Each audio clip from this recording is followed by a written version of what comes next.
kw'igenekerezo rya 3 Kigarama uko umwaka utashe, Uburundi burifatanya n'ayandi makungu mu guhimbaza umunsi mpuzamakungu wahariwe abagendana ubumuga kw'isi yose. Icivugo mpuzamakungu c'uyu mwaka ni twubake tugana isi, inyuma y'ikiza coronavirus idakumira, aho umuntu wese ashikira iterambere ridakumira kandi rirama, mu gihe ngaha mu gihugu cacu twahisemo icivugo kivuga giti dukure inzitizi zose zibuza abagendana ubumuga gushikira iterambere ridakumira kandi rirama. Turanezerejwe cyane nuko uyu munsi ushitse hamaze kujaho umugwi w'igihugu ujejwe gukurikiranira hafi ibikorerwa byose abagendana ubumuga butandukanye.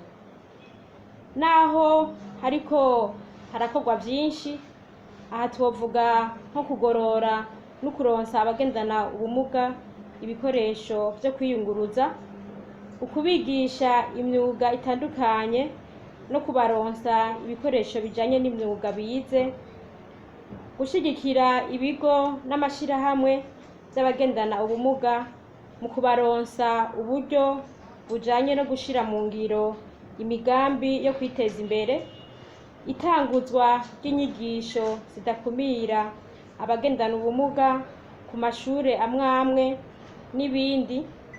Impinga iracari ndende uravye ingene abagendana ubumuga bangana hamwe n'ivyo bakeneye ufatiye ku bumuga bw'umwe wese.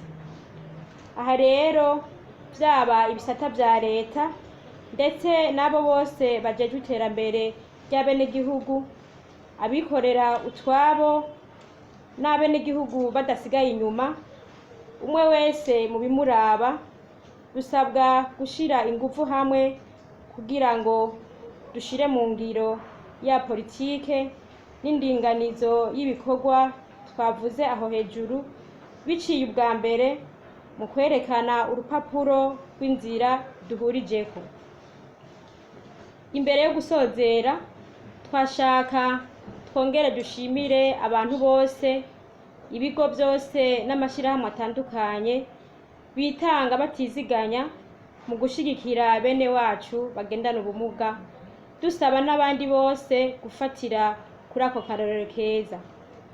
Ibirori nyamukuru bikaba bizoba kw'igenekerezo rya 4 Kigarama umwaka w'2020, bikazorangurwa no kugurura icese inyubako zigenewe inkino z'umupira w'amaboko bagendana ubumuga. Izo nazo zikaba ziri muri zone Ngagara ya komine Ntahangwa iri mu gisagara ca Bujumbura. Dusabwe twese gusidukana n'iyonka gushigikira bene wacu bagendana ubumuga.